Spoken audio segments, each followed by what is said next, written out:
Hey, how you doing today? My name is Wando Stacy and I'm with SEEED, and I'm here to present you with a short presentation of the fracturing that is caused by urban renewal on our community.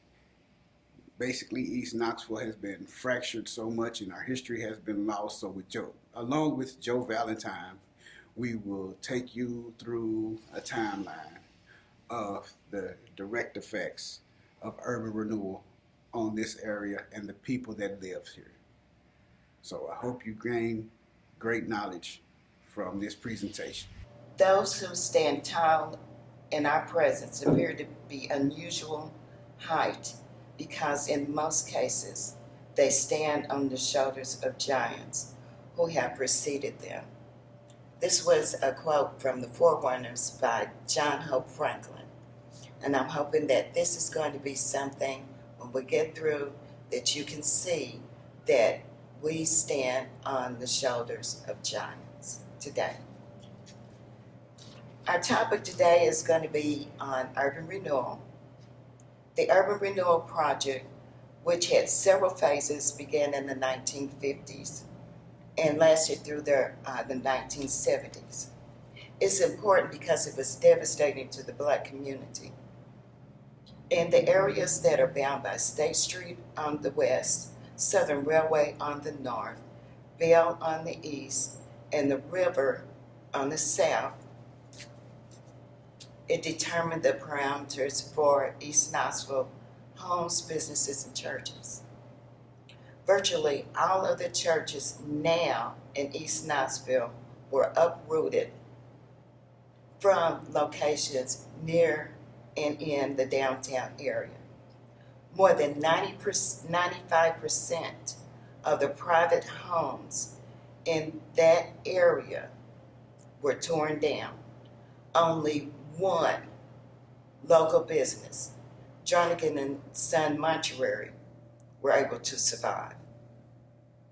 While relocating some of these slum clearances, which needed to be done that were very near and around First Creek, one has to question the magnitude of the other buildings, homes, and the like. What happened to them?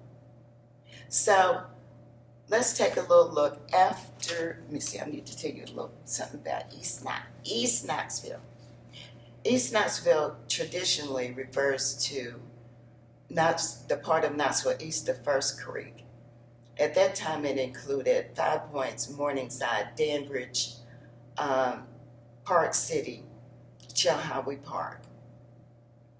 The portion of this area that was incorporated into East Knoxville was done in 1855. It was annexed. There were streetcars. The 19th century came along. There were two main residential areas. That was Park City, which is now Park Ridge, and surrounding areas, and Mountain View, which is now Morningside. They were incorporated as separate cities and annexed by Knoxville in 1917. That means that they had their own mayors, they had their own governing forms, and at the time they had their own mayor, our own Dr. Prysnell, who became the bronze mayor of Knoxville. Urban renewal projects in the downtown area in the 1950s and 60s displaced numerous African American residents, some that are actually across the street from this facility here at SEEED. They were relocated to East Knoxville. Most East Knox neighborhoods remained mixed. The Beck Cultural Center at one time was the actual urban renewal. I think that would have been the 1960s urban renewal. Mountain View was the 1950s urban renewal. With the Mountain View urban renewal, this area of town was completely wiped out. Vine Avenue, all the residents and homes going up Summit Hill, the Coliseum area, down what is called Martin Luther King now, down Dandridge. All of those businesses and homes were taken. And in some cases, the entire street, such as Payne Avenue. There's nothing left there except Green School at one end and Cal Johnson Rec Center at the other end. Vine Avenue was actually the main artery for the Black community. There were so many things that we could take pride in because we were owners. We had the ability to be doctors, to be lawyers, beauticians. You get some of the best fish sandwiches I ever heard in that area too. But what happened to Dr. Green's Medical Art Building? What happened to the Prysnell buildings? Some of these buildings are the same age as some of the buildings that we have in downtown Knoxville now. So we have to kind of wonder if those things were deliberate or not. So Dr. Prysnell, one of my favorites. Dr. Prysnell, a Knoxville native, graduated from Knoxville College in 1910 and from Meharry Medical College in Nashville, Tennessee 3 years later. He opened his medical practice in Knoxville. Soon thereafter, by 1922, his office had become so successful that he was able to erect a building at 503 East Vine Avenue, which is near today's Green Magnet School. The James H. Prysnell building housed not only his facilities, but other retail stores, shops, and delis. This is why some of those structures were so important. He had one at 503 East Vine Avenue. He also had one, Dr. Green had one at 123 East Vine Avenue. And so when you start looking into the history of people of color, African Americans in Knoxville, you're going to run into Vine Avenue a lot because that's where many things happen, such as the YMCA, YWCA had its incubation points on Vine Avenue after Cal Johnson donated the home for the YMCA, which later became Chancellor. Started right there on Vine Avenue. Moving along. Caledonia Faulkner, Cal Johnson, a lot of names. Little man, big stature. He was an entrepreneur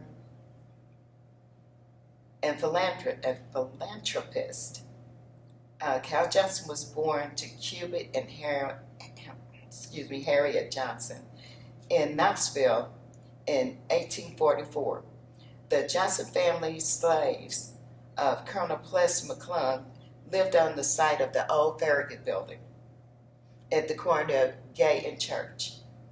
In his early teens, he moved to McClung Campbell Station Estate, where he tended his master's horses and developed a lifelong interest in horses. At the close of the Civil War, Johnson found work exhuming bodies from a temporary battlefield for reburial in proper cemeteries. As a result of the hard times and lack of economic opportunities associated with the aftermath of the war, Johnson turned to alcohol and soon became a destitute drunkard living in the streets of Knoxville. Johnson recognized the futility of his life, vowed to stop drinking, and took a job, first as a cook, then as a bartender. By 1879, he had saved $180 which he used to lease a building at the corner of Gay and Wow and open the saloon. Although saloons and horses remained Johnson's principal sources of income, he also had other business interests, including vast real estate holdings. In 1906, he donated a house at the corner of Vine and Patton to be used as the first Black YMCA building. And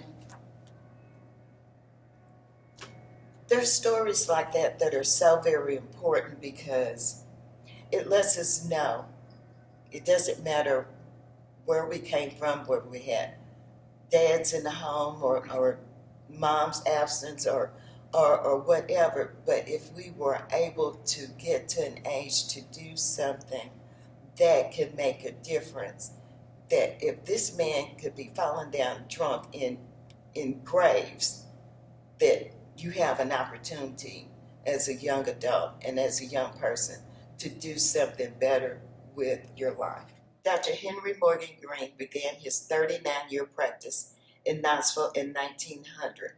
He was internationally renowned for his knowledge about pellagra, a vitamin deficiency disease caused by a lack of niacin, and served as a chairman of the Pellagra Commission on the National Medical Association.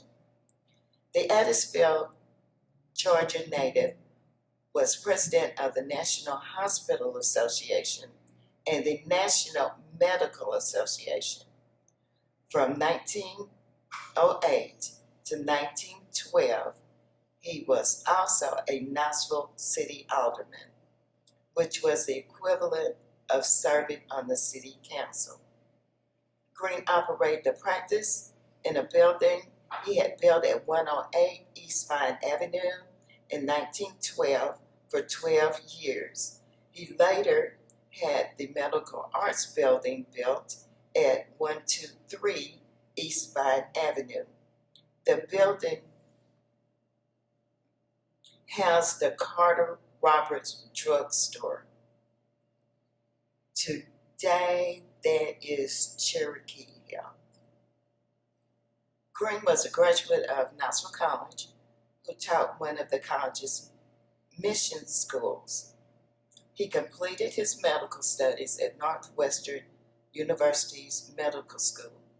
He was one of the organizers of the Knoxville Medical College in Mechanicsville near Rogers Memorial Church, which opened after the medical department at Knoxville College closed in 1900. 21 physicians graduated from the medical school, which closed in 1910, after a critical report on the school by the Carnegie Foundation. Green School was also originally built in 1909 on Payne Avenue, which is no longer there because of Urban Renewal, and was named for the physician. The school had a kindergarten, first grade, and second grade. And if you're a native Knoxvillian, you know it went under several changes. And one of those is that it was Austin, it went back to Green, now it's Green Magnet. So we have got a lineage of recycling schools. Carnegie Library, which was one of the tools that was very much needed at the time, became like a bridge to higher education, because a lot of us didn't have a lot of books in our house. So some of the things that we may have been taught about, we couldn't really go back and look that up or discover, and you know what's no internet back then, or discover which way we needed to go forward. These institutions such as this and the school systems here in the city were important because as a child, going to Mountain View, and as you look around, there's only one part of Mountain View that's left. It stood on the side of Mount Calvary. There are 2 steps, and that's all that's left. But that was the center of a community. It was where people voted. It was where we could walk to school. We knew our teachers knew our parents. It was a place that we met. And we did a lot of meetings. The parents did a lot of meetings in the 60s because the school was basically condemned when we moved in it. There were a lot of times that we were there in school and we could not go to certain parts of the school and utilize those rooms because they were leaking. We had no idea that those chip walls probably had lead in them and that the school had been condemned. So there were civic leaders such as Sarah Moore Green, which at the time was also serving on the NAACP board. So that meant we also had a national collection. But she and the Frank Downings, the Mrs. Parks, the Mr. Bookers, the Avon Rollins, they were the ones that were rallying around. And it's this same Mountain View Urban project that counseled a lot of the businesses up and down Vine Avenue in the first Urban Renewal. In the second Urban Renewal, it started from where they stopped before and pushed on forward, got a lot of McCullough Avenue in the Coliseum area, but there's nothing left there. There's no remnants to remind people that there was vital life here. Vine Avenue was an artery for the Black community, and that artery was severed. Was it intentional? We don't know. It was way back then, but we could do better in the future. The brothers Delaneys, whose home, that's Joseph and Beaufort Delaney, whose home was on Vine Avenue, of course. There's a remnant there now because there is a plaque there. I do believe that's the policeman's credit union or something of that nature. But there was something written about them and their home that is really worth repeating. The Delaney Birthplace at 815 Vine Avenue is now part of an asphalt and grass that is called Summit Hill, maybe somewhere in the vicinity of Weigels. The house was the Delaney home for more than 60 years, vanished in late 1960s, apparently without comment. Beaufort Delaney was born in Knoxville, Tennessee, USA in 1901. His parents were prominent and respected members of the community, the Knoxville community. His father, Samuel, was both a barber and a Methodist minister. His mother, Delilah, was a prominent person in the church and earned a living taking in laundry and cleaning houses for prosperous whites. Delilah was born into slavery and was never able to read or write herself. She transferred her sense of dignity and self-esteem to her children and preached to them about the injustices of racism and the value of education. Beaufort was 8 of 10 children, only 4 of whom survived until adulthood. He summed up the reasons for this in his journal entry from 1961, saying so much sickness has come from improper places to live long distances to walk to schools, improperly heated homes, too much work at home, natural conditions common to poor that are snuffed out like bright flowers in the terrible cold.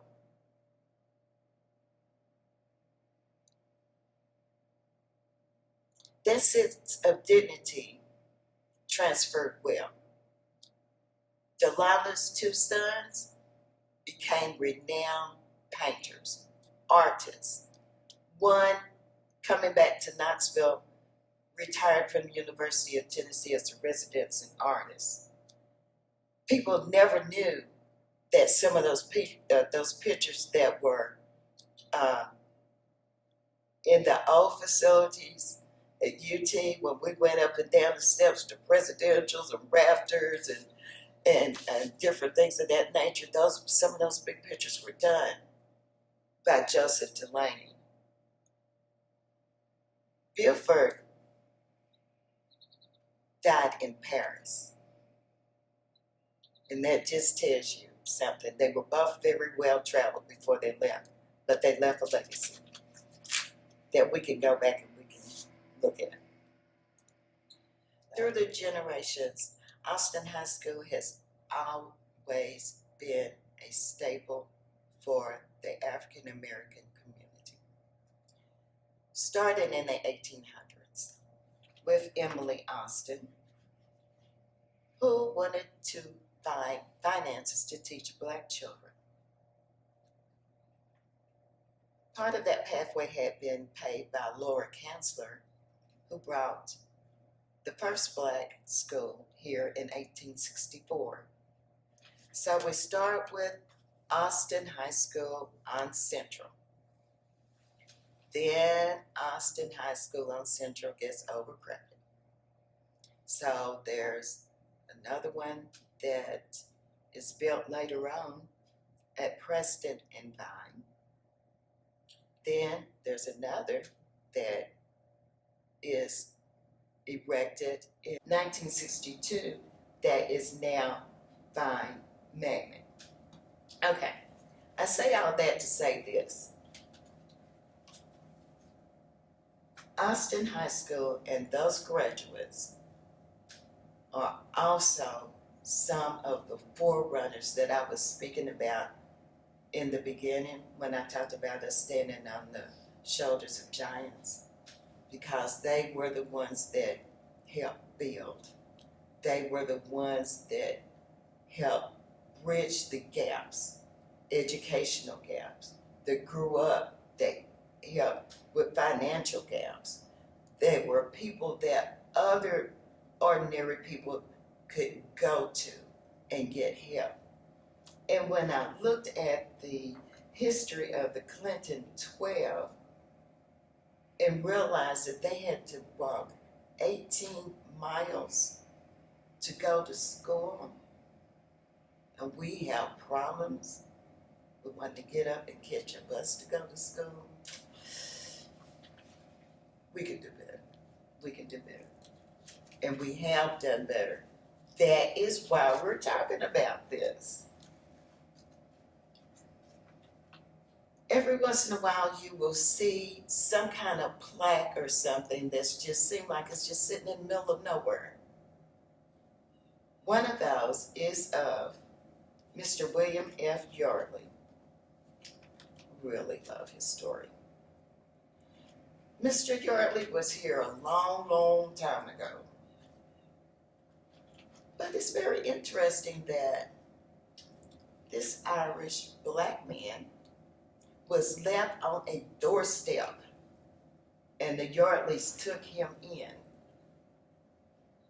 I think it's things like this that we need to know that happen, that will let us know that we can recover. We can. We can do this. We can be a better people. We can unite more. We cannot have the crab mentality and pull each other down and pull each other together. And that's why we're doing, we're having these conversations now. So he became a lawyer And it's a good thing that he did.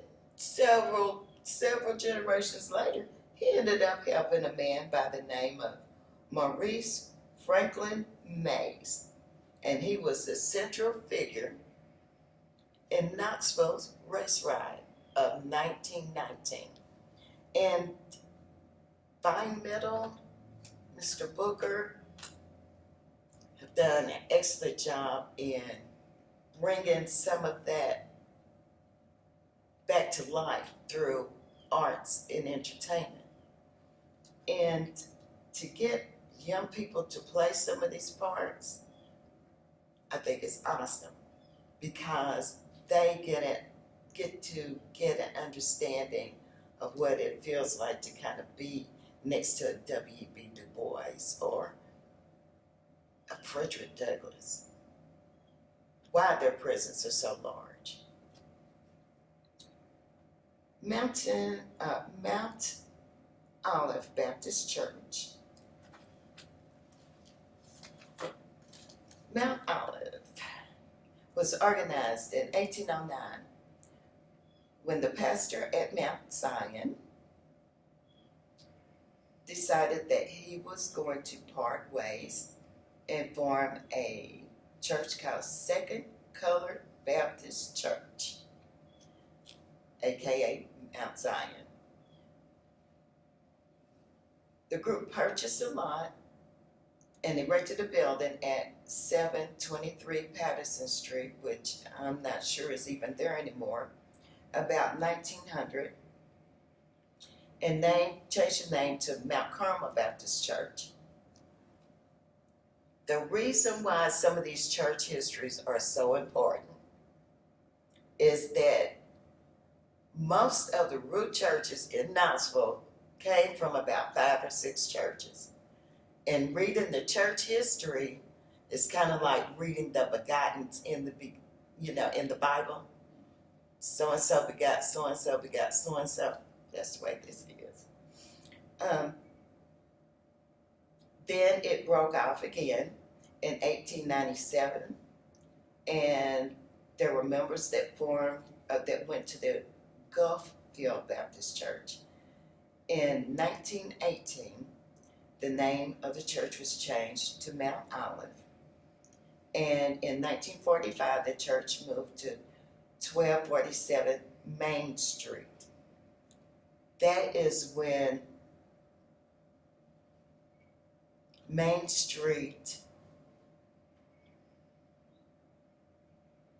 it all had a different trajectory, so to speak. But Mount Olive, where it is now, used to be across the street. How can we say that? And in that time, when it was across the street, it was on Main Street.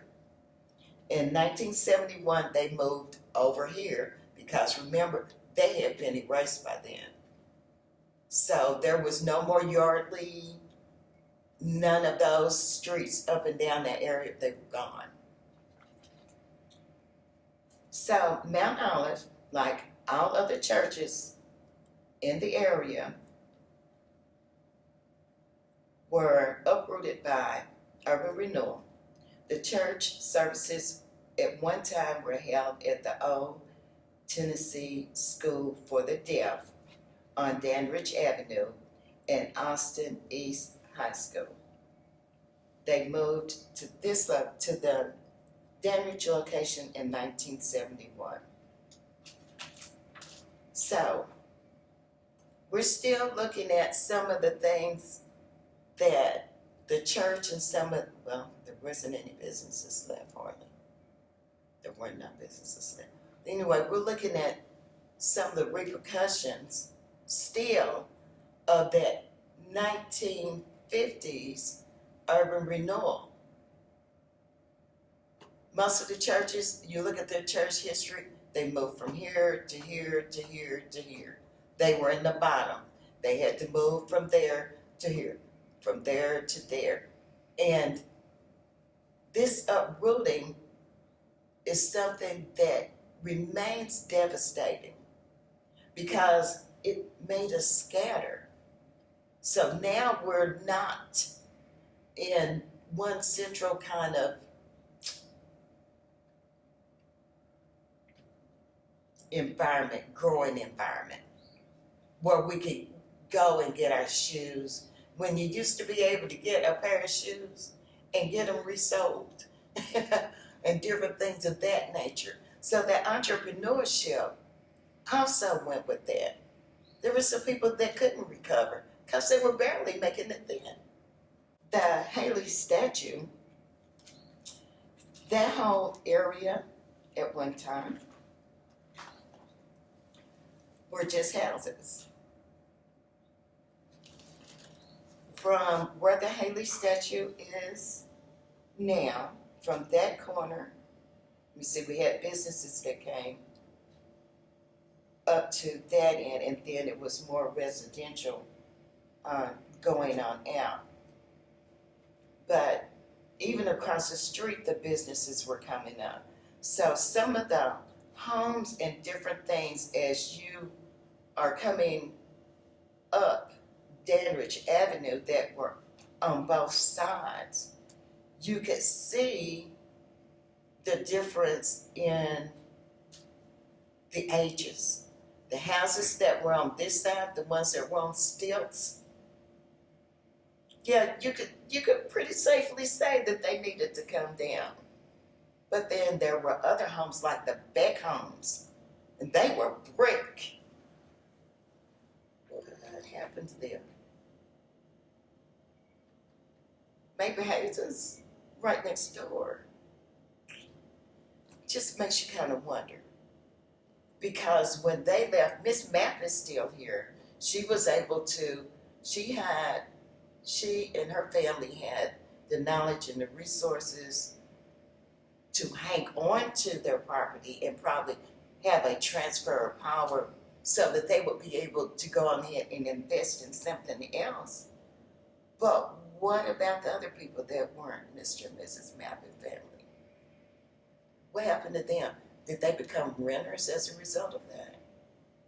So, the Hayley Statue is beautiful, and we love it, and we love the park and things. But that is a reminder that we need to be in the conversation. We need to be included. So we talked about those homes on Dandridge. In the pioneer days, the area now called Morningside was known as Mabry Addition, since Joseph Alexander Mabry owned all of the land from First Creek and Loudon Lake eastward.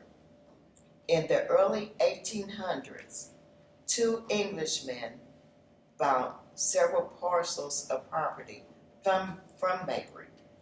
In the 1800s, Alice Saxton, daughter of one of these Englishmen, married James Cohen. At the time, the Cohen family was wealthy, and they built the house, which is now being utilized as the Beck Cultural Exchange Center. Mabry Addition during the pioneer days and the Civil War was an exclusive section inhabited by wealthy landowners desiring to be near the river and to town. Dandridge Avenue was then only a narrow pike for horse and carriage travel during the Civil War. Union officers used houses and homes in the areas while their troops were camped out at Fort Loudon. So, Dandridge Avenue was prosperous. So there we do see, while we had brick houses on one side and wooden houses on the other side that you could see through the wall, that people, if they had extra cardboard, would kind of seal up those areas. And when Dr. Lennon, from whom Lennon Senior Church is named after, bought the Beck property from the Cowan family, he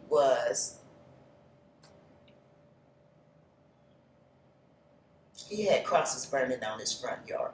He never knew what he was going to come home to each day. It, along with many other things, especially threats by the Ku Klux Klan and different things of that area. But it's important to know that there are the Dr. Greens and the Dr. Lennons and so many others that it's even hard to get them all in my head at one time, that fought, that stood, that had the willpower, the knowledge, and the finances to fight back. As a result of that, when they start relocating other populations, they would be headed from the Coliseum area, from Nayland Drive and that area, headed towards east, and I guess that would be a part of maybe White Flight. In the process, now I see why with so many teachers and different things that lived up and down through this area, because they had gotten formal education and they weren't working as maids and different things in the service industry and could actually afford to buy and keep some of these homes up. We spoke about Vine. The evidence of those early times, there are still pieces of property up and down Dandridge that are part of that elite. And you could tell by the size of the houses and different things like that. You could tell by the structure of them. The back has a certain eclectical structure. The house next to it, where the Delaney brothers had a relative that lived there. You could see that even though it's boarded up now, you could still see the bones of those structures. And many of those have had different generations that have come through or whatever, but they were homeowners. So we have got to get more educated and help some other folk get educated so they can be homeowners too. The legacies that we may have had to be able to pass down to our children through home ownership or land, owning land, real estate, which were some of the things that the Beggs, the Prysnells, people like that would go on ahead and buy these properties. We need to be educated and mindful that if we want to leave our children something, this is one of the ways that we do it. The Beck Cultural Exchange Center.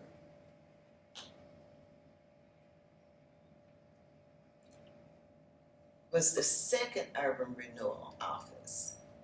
The first Urban Renewal office, I believe, is on the location of SEEED when it was the Morningside Urban Renewal, which wiped out the other half of things.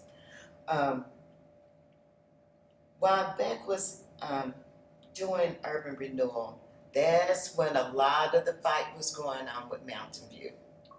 Parents were at the point that they were like, our kids are in danger. We don't know if there's lead up there, the heat is not working half the time, and that reflects what Beaufort Delaney had said back in 1950 something. We can do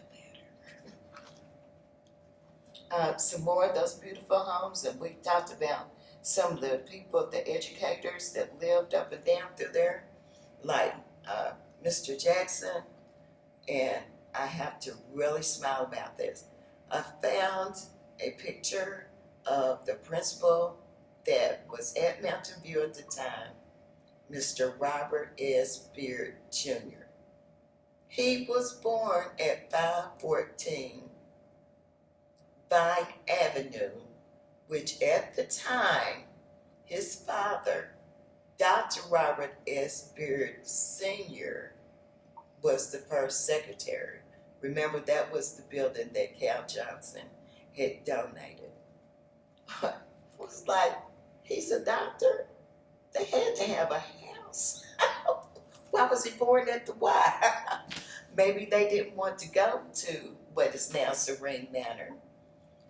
That was the only black hospital that there was. And it was dilapidated then. It's still in service. It's dilapidated now. They need help.